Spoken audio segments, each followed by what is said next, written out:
हमको chapter number 6 के प्रश्न का अध्ययन करना है। तो चैप्टर नंबर 6 में देखो इधर, चैप्टर नंबर 6 में प्रश्न पूछा है कि मनुष्य के पाचन तंत्र की मनुष्य के पाचन तंत्र की आकृति बनानी है और आकृति बनाकर आपको पाचन क्रिया समझानी है। भाई ये प्रश्न में खास ध्यान रखना है, बहुत बच्चे है ना बराबर पाचन तंत्र की आकृति पूछी और पाचन तंत्र के बारे में लिख के आ जाते हैं, पर उसने पाचन तंत्र की केवल क्या पूछी है, आकृति। आपको लिखना तो पाचन क्रिया है, तो हमको इस प्रश्न के अंदर क्या लिखना रहता है, तो पाचन क्रिया लिखनी है। क्या लिखनी है, तो यहाँ लगता है कि हमको इस प्रश्न के अंदर पाचन क्रिया लिखनी है। तो पाचन क्रिया हमको लिखनी है, खाली आकृति बनानी है पाचन तंत्र की। तो वो आकृति आपको ऐसी बनानी है, अथवा किताब की भी बना सकते हो।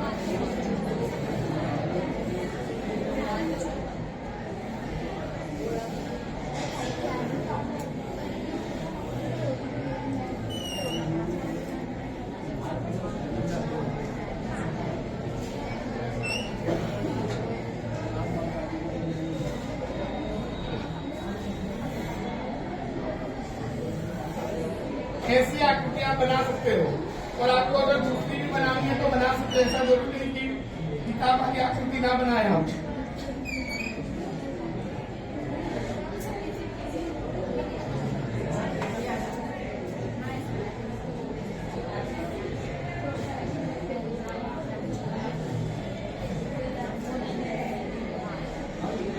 अब देखो यहाँ पर इनके नामकरण करने, तो नामकरण में देखो यहाँ पर इसको बोलेंगे मुख, ये मुख गुहा, ये हमारी ग्रसनी, और ये है ग्रसिका, और ये आमाशय, और ये है क्षुद्रांग, और ये है विहदांग,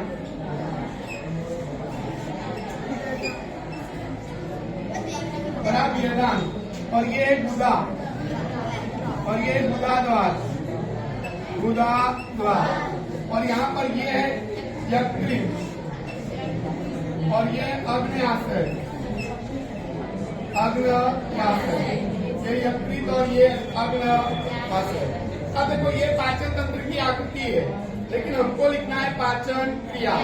तो जैसे हम भोजन को मुख में रखते हैं, जैसे हम भोजन को क्या रखते हैं, मुख में, बराबर। जैसे ही हम भोजन को क्या रखते हैं, मुख में, तो लिखने का जैसे ही हम भोजन को मुख में रखते हैं वैसे ही पाचन की शुरुआत हो जाती है।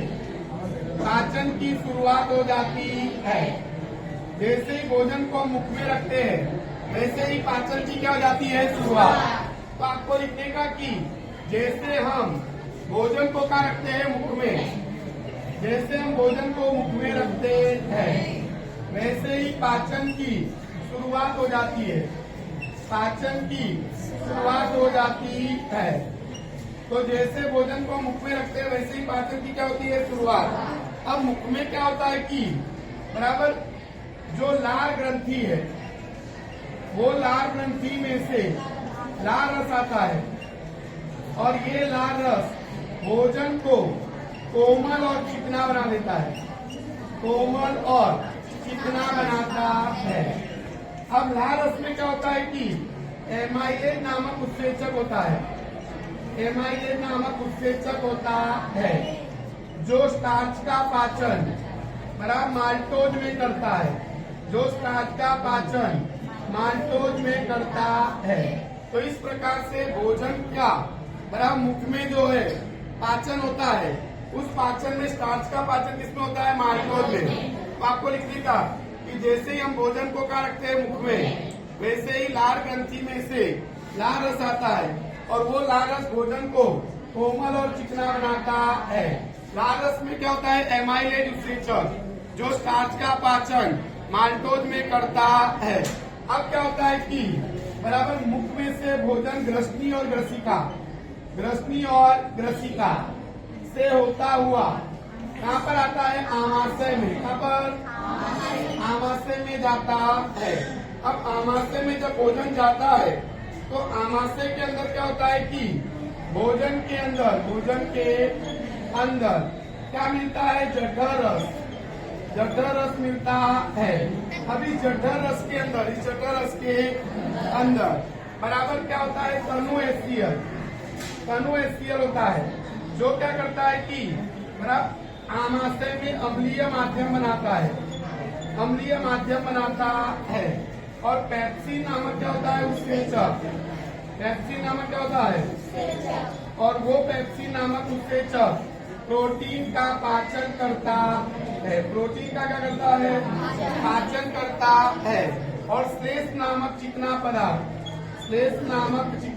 पदार्थ वो आमाशय की दीवार को अम्ल से बचाता है। तो लिखने का कि जैसे ही हम भोजन को मुख में रखते हैं वैसे ही पाचन की क्या हो जाती है, शुरुआत। मुख में लार ग्रंथि में से कौन सा रस आता है, लार रस। वो भोजन को कोमल और चिकना बनाता है।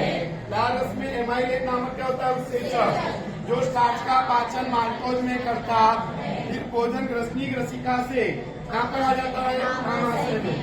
तो भोजन में क्या मिलता है, जठर रस में तनु एसिड होता है, वो आमाशय में अम्लीय माध्यम बनाता है।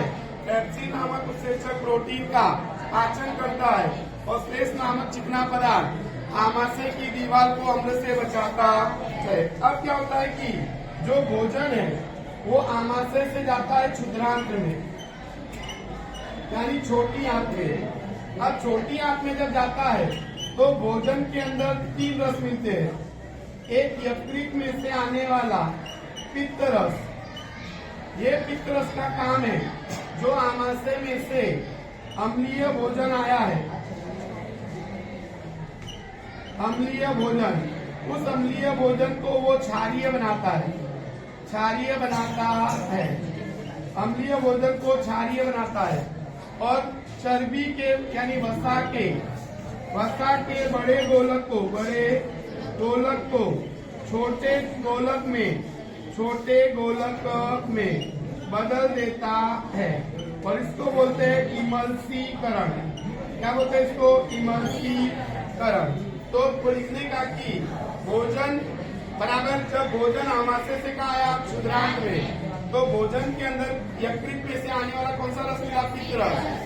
वो पित्त रस का काम है कि जो आमाशय से अम्लीय भोजन आया है उसको क्या बनाना है, क्षारीय, और वसा के बड़े गोलक को छोटे गोलक में बदल देना है। अब क्या होता है, इस क्रिया को बोलते हैं इमल्सीकरण। दूसरा आता है अग्न्याशय में से अग्न्यासिक रस आता है। अग्न्यासिक रस मिलता है। अग्न्यासिक में से जो अग्न्यासिक रस आता है उसमें 3 प्रकार के उत्सेचक होते हैं। पहला ट्रिप्सिन, दूसरा एमाइलेज और तीसरा होता है लाइपेज।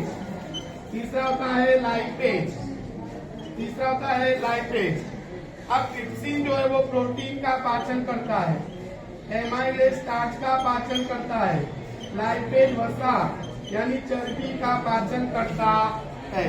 तो अग्न्यासिक रस में 3 प्रकार के उत्सेचक होते हैं, ट्रिप्सिन प्रोटीन का पाचन, एमाइलेज स्टार्च का पाचन और लाइपेज वसा का पाचन करता है।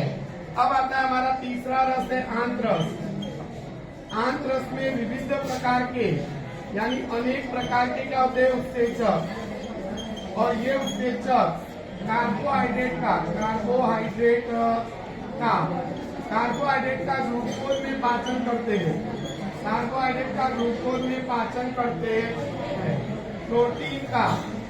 प्रोटीन का एमिनो अम्ल में पाचन करते हैं और वसा का पाचन फैटी एसिड और ग्लिसरॉल में पाचन करते हैं। फैटी एसिड और किसमें पाचन करते हैं? ग्लिसरॉल में। तो इस प्रकार से क्षुद्रांत के अंदर भोजन का संपूर्ण पाचन हो जाता है। संपूर्ण पाचन होता है, संपूर्ण पाचन होता है और उसका शोषण हो जाता है। क्या हो जाता है? शोषण। फिर से देखो यहाँ पर क्षुद्रांत के अंदर भोजन का संपूर्ण पाचन और शोषण होता है। अब क्या होता है कि क्षुद्रांत से केवल अपचित भोजन वियदांत में जाता है। कहा जाता है? यानी बड़ी आंत में। कहा जाता है? इस बड़ी आंत में इस अपचित भोजन में से केवल पानी का शोषण होता है और फिर धीरे धीरे यह अपचित भोजन ठोस में बदल जाता है और ठोस में बदल जाता है। इसको हम बोलते हैं मल और इस मल को हम गुदा द्वार के द्वारा शरीर के बाहर निकाल देते हैं। शरीर के बाहर निकाल दिया जाता है और इस प्रकार से मनुष्य के अंदर पाचन क्रिया होती है। फिर से देख लो, मैंने कहा था कि पाचन तंत्र की आकृति बनाकर पाचन क्रिया लिखनी थी। तो जैसे ही भोजन को मुख में रखा वैसे ही पाचन की शुरुआत हो जाती है। मुख में लाल ग्रंथि में से लाल रस आता है, भोजन को कोमल चिकना बनाता है। लाल रस में माइलेज उत्सेचक होता है जो स्टार्च का पाचन मार्चोज में करता है। फिर भोजन ग्रसनी ग्रसिका से फर्क कहाँ पर आ जाता है? आमाशय में। भोजन में जठर रस मिलता है। जठर रस में तनु HCl होता है जो अम्लीय माध्यम बनाता है और पेप्सी नामक उत्सेचक जो प्रोटीन का पाचन करता है और शेष नामक चिकना पदार्थ आमाशय की दीवार को अम्ल से बचाता है। फिर भोजन आमाशय से आता है क्षुद्रांत यानी छोटी आंत में। उसके अंदर यकृत में से पित्त रस आता है जो आमाशय में से अम्लीय भोजन आए उसको क्षारीय बनाता है। वसा के बड़े गोलक को छोटे छोटे गोलक में बदल देता है। इसको बोलते हैं इमल्सीकरण। फिर आता है अग्न्याशय में से अग्न्यासिक रस। अग्न्यासिक रस में टिप्सिन उत्सेचक होता है जो प्रोटीन का पाचन, एमाइलेज स्टार्च का पाचन, लाइपेज बराबर वसा का पाचन करता है। तीसरा रस मिलता है आंतरस। 3 रस मिलते हैं। आंतरस में अनेक प्रकार के उत्सेचक होते हैं जो कार्बोहाइड्रेट का ग्लूकोज में पाचन करते हैं, प्रोटीन का पाचन एमिनो अम्ल में करते हैं और वसा का पाचन फैटी एसिड और ग्लिसरॉल में करते हैं। इस प्रकार से क्षुद्रांत के अंदर भोजन का संपूर्ण पाचन और शोषण होता है। क्षुद्रांत में से केवल अपचित भोजन कहा जाता है वियदांत में और वियदांत में से केवल अपचित भोजन में से पानी का शोषण होता है।